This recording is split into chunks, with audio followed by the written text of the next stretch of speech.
Aibong ole හැම දෙනාටම welcome back to my channel.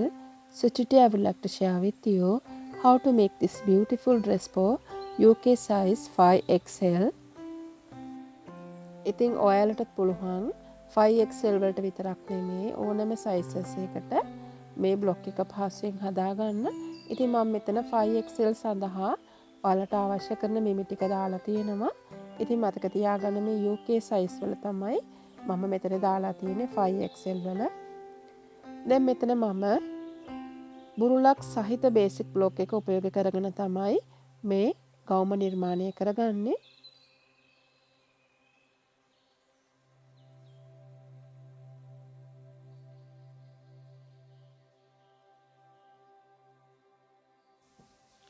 ඉතින් ඔයාලා කරන්න ඕනි මුලින්ම ඔයාලගේ බේසික් බ්ලොක් එක හදාගෙන මේ විදිහට වට ඇඳ ගන්න එක.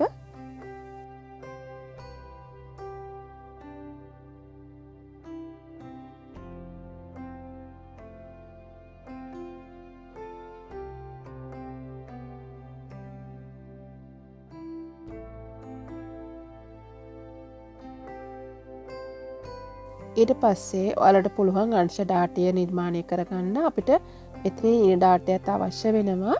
අපි ඊට පස්සේ කර පළලින් අඟලක් වැඩි කරගන්න මූලික කර පළලින්. දැන් මම මේ විදිහට ෂෝල්ඩර් පොයින්ට් එකට රූල තියලා අඟල් 6ක් දිගට මේ විදිහට දික් කරගන්නවා. දැන් මූලික අත්කටින් නැවත අඟල් 1ක් පහළට දාලා එතෙන් සිට නැවත අඟල් 1මාරක් දික් කරලා මේ විදිහට අත හැඩය නිර්මාණය කරගන්නවා. ඉතින් ඔයාලට මෙතන කර්ව් හැඩය නිර්මාණය කරන්නත් පුළුවන්. එහෙම නැත්නම් මේ විදිහට චුට්ටක් ඇල කරලා හැඩ කරගන්නත් පුළුවන්. ඉතින් අපි මෙතනදී අංශ ඩාටයක් දාගෙන තියෙනවා. අපි ඒක පසුව කපලා අලව ගන්නවා.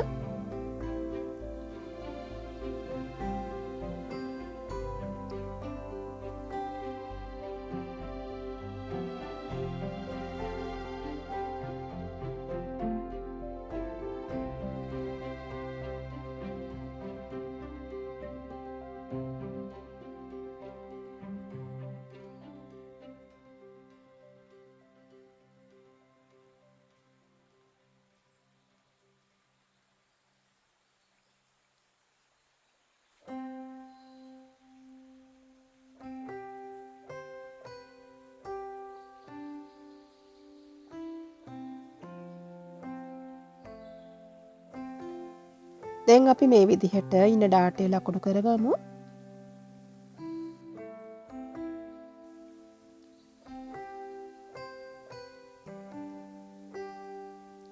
ඉතින් මේ විදිහට මම ඉන ඩාටේ සිට පහළ වාටය දක්වා සිරස් රේඛාවක් ඇඳගත්තා. ඊට පස්සේ අපි මේ කර හරි මැද ලකුණු කරලා මේ බස් පොයින්ට් එක දක්වා මේ විදිහට හැඩ කරලා ඇඳ ගන්නවා.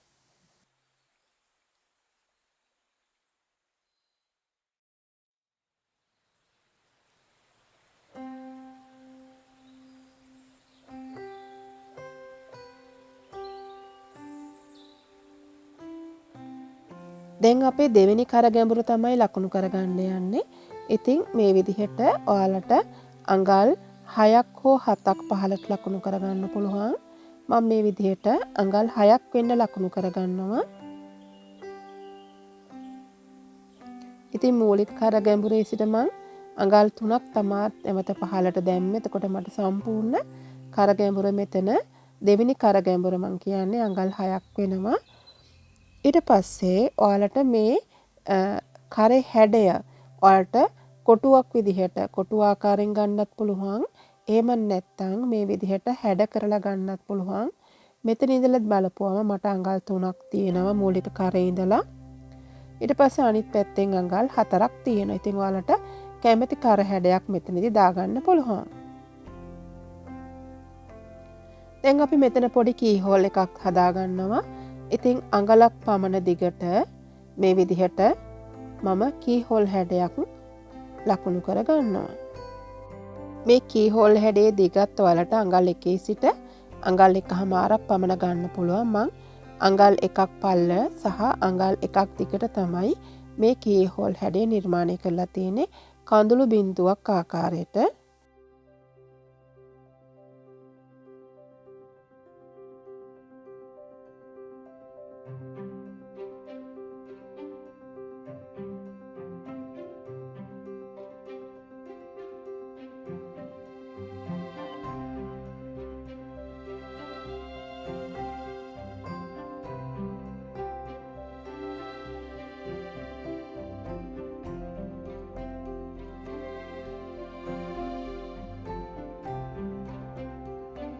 දැන් මේ විදිහට මම වට කපා ගන්නවා. මෙතනදී ඔයාලා පරිස්සමින් කපා ගන්න ඕන විශේෂයෙන් කී හෝල් හැඩ එහෙම.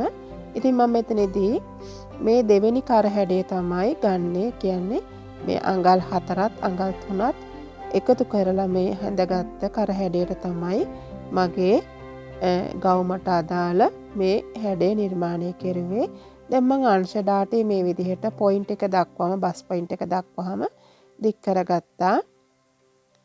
දැන් මම මේ විදිහට මගේ ඉන ඩාටේ සම්පූර්ණයෙන්ම කපලා දානවා. ඒ වගේම ගවුමට අදාළ සාය කොටසයි කඳ කොටසයි වෙන් කර ගන්නවා පතුරෙමින්. ඉන ඩාටේ මේ විදිහට කපාගෙන මේ අනවශ්‍ය තියෙන කොටසත් මම කපාගෙන මේ සායට අවශ්‍ය කරන මේ කොටස් දෙක මම පැත්තකින් තියා ගන්නවා. ඔයාලට මේ කොටස කපා ගන්නකොට නැම්මට තියලා කපා ගන්න ඕනේ.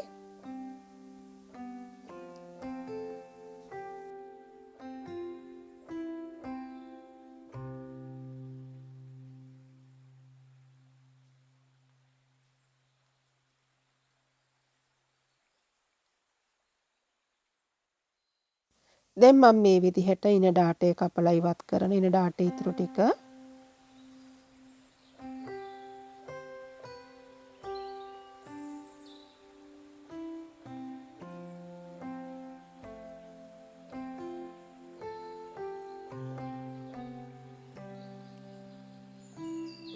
අංශ ඩාටයත් මේ ආකාරයට කපාගෙන අලව ගන්න.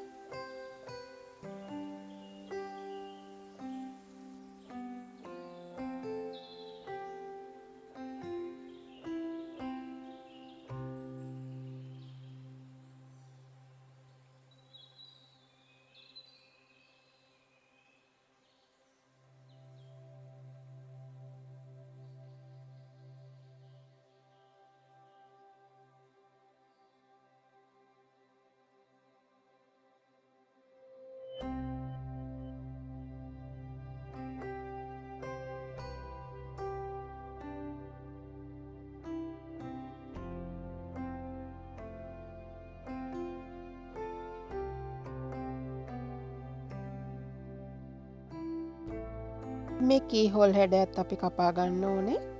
ඉතින් ඔයාලට මේ කී හෝල් හැඩය මහ ගන්නකොට ඔයාලට පුළුවන් අඟල් භාගයක් පමණ පල්ලට පේපර් ස්ටිප් කොටසක් අරගෙන ඒක රෙද්ද මත තියලා අලවලා ඊට පස්සේ මේ කී හෝල් හැඩය වටේට මහගෙන කට් මාක් දාලා නැවත මහගන්න පුළුවන්. ඉතින් හරිම ලේසියෙන් ඔයාලට පුළුවන් මේ ගවුම නිර්මාණය කරගන්න.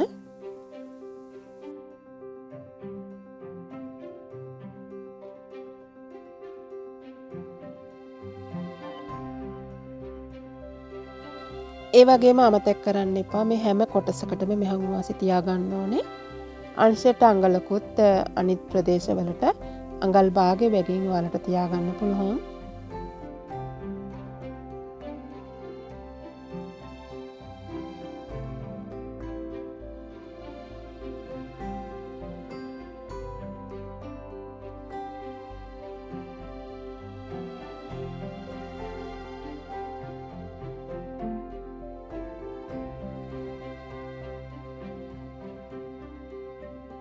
ඉතින් කීහෝල් හැඩය හදාගත්තට පස්සේ ඔයාලට පුළුවන් මම කලින් කිව්වා වගේ මේ විදිහට පේපර් ස්ට්‍රිප් කොටසක් අරගෙන ඔයාලට අවශ්‍ය කරන හැඩය කපාගෙන ඊට පස්සේ ඒක රෙද්ද මත තියලා අලවගෙන මේ විදිහට වටේ මහලත් ඔයාලට මේ හැඩය කපලා ඇතුලෙන් තියෙන හැඩය කපලා ඉවත් කරගන්න පුළුවන්. ඊට පස්සේ ඔයාලට කර පයිපින් කරගන්න තියෙනවා මේ රූප සටහනේ පෙන්වා තියෙන ආකාරයට. ඒ වගේම මේ ගවුමට ඔයාලට කැමති නම් පිටිපස්ස සිපර් එකක් දාගන්න පුළුවන්. සිපර් එකක් අත්‍යවශ්‍ය නැහැ. හේතුව මොකද මේකට අපි බුරුලක් තියලා තමයි කපාගෙන තියෙන්නේ. ඒ වගේම ඔයාලට සිපර් එකක් දාන්න නැතුව අඟල් 5ක විතර පොඩි විවරයක් ඔයාලගේ කර පිටිපස්සට දාගන්න පුළුවන්. මොකද මේක ගොඩාක් කර ගැඹුරු නිර්මාණය කරගෙන නැති නිසා. ඉතින් ඔයාලට එහෙම විවරයක් දාන්න ඕන නම් බටන් එකක් දාලා ලූප් එකක් මහගන්න පුළුවන්. ඉතින් මේ විදිහට ඔයාලා කී හෝල් එක හදාගෙන හොඳින් කට් මාක් දාලා අයන් කරගෙන මේක මහගන්න පුළුවන්. ඉතින් ඔයාලට ඇතුළ කොටස අතේ මහගන්නත් පුළුවන් කී හෝල් එක දැම්මට පස්සේ. නැත්තම් ඔයාලට මැෂිමේ මහ ගන්නත් පුළුවන් උඩින් රෙද්දේ උඩ පැත්තෙන්. ඉතින් අපි මේ විදිහට අලවලා බලමු කොහොමද මේ ගවුමට අදාළ කරන ත්‍රිමාණ හැඩය ලස්සනට එන්නේ කියලා. ඉතින් ඔයාලට පේනවා ලස්සනට ඇවිල්ලා තියෙන මේ ත්‍රිමාණ හැඩය.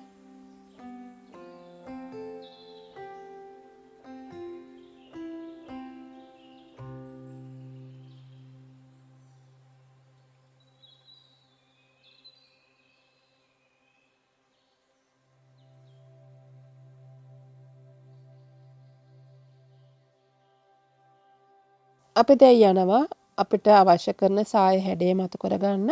ඉතින් ඔයාලට මතකනේ අපි ඉන ඩාටේ කපලා පැත්තකින් තියාගත්තා. දැන් ඔයාලට පුළුවන් මේ විදිහට නැවත කොලයක් අරගෙන මේ අවශ්‍ය කරන A-line හැඩය මතු කරගෙන ඊට පස්සේ මේක නිසියාකාරව කොටස් දෙකකට වෙන් කරගන්න ඕනේ.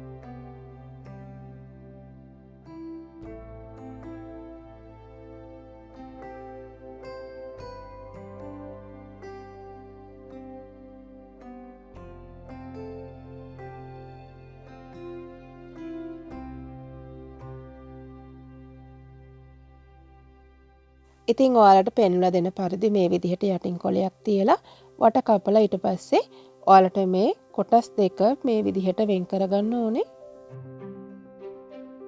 ඊට පස්සේ ඔයාලට මේ අපි తాවකාලිකව අලවගත්ත ඉන කොටස තියෙනවනේ මේ විදිහට. එතනින් අඟල් භාගයක් මම ඉන හැඩ කරගත්තා. ඊට පස්සේ මම මේ විදිහට පළු දෙක වෙන් කරගන්නවා. දැන් ඔයාලා මේ කොටස් අලව ගන්න ඕන මෙන්න මේ ආකාරයට. දැන් මේ කොටස තමයි ඔයාලා රෙද්ද මත තියලා මෙහුම් වාසි තියලා කපා ගන්න ඕනේ. ඒක අමතක කරන්න එපා.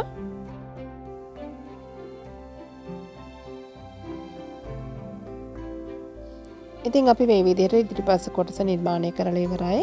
ඔයාලා මේක මහ ගන්නකොට මැද කොටස නැම්මට අරගෙන ඉතිරි කොටස මෙහුම් වාසි තියාගන්න ඕනේ. අනිවාර්යයෙන්ම මේ හැම කොටසකටම මෙහුම් වාසි තියාගෙන තමයි කපා ගන්න ඕනේ.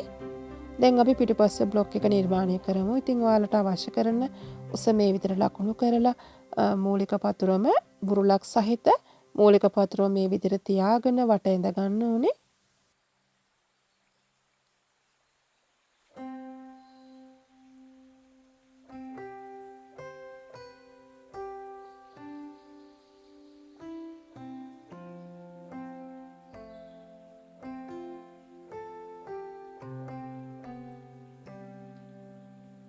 ඉන ඩාටයක් මේ විදිහට ලකුණු කරගන්න. ඒ වගේම කරපළලත් කරගැඹුරත් අඟලකින් වැඩි කරගන්න ඕනේ. ඉදිරිපසට වගේම පිටිපසටත් මම අඟල් 6ක් මේ විදිහට රූලර් ඇන්ගල් එකට තියලා ලකුණු කරලා අඟලක් පහළට දාලා නැවත අඟල් 1/2ක් මේ විදිහට දිගට කරලා අත හැඩය නිර්මාණය කරගන්නවා.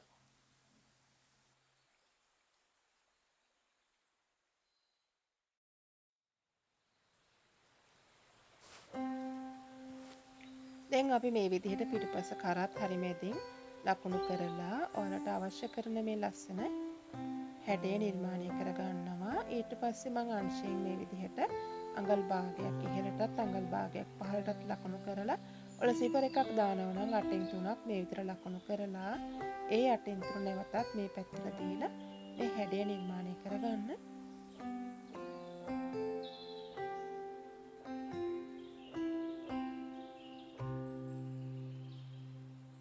දැන් මේ විදිහට වට කපා ගන්න ඕනේ.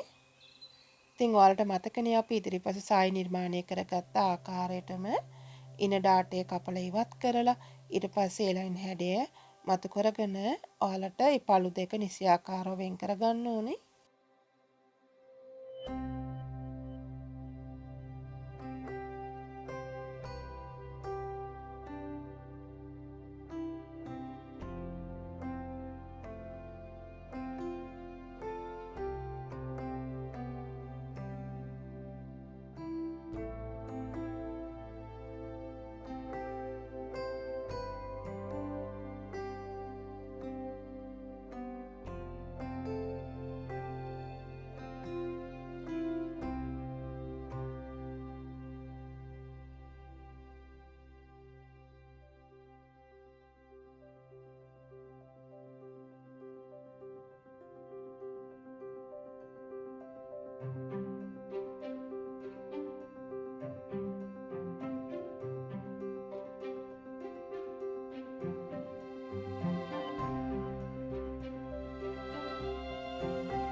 ඊට පස්සේ මේ කොටස් ඔයාලා අපි නිර්මාණය කරගත්ත සාය කොටස සම්බන්ධ කරගෙන තනිපළුවට හදාගන්න ඕනේ.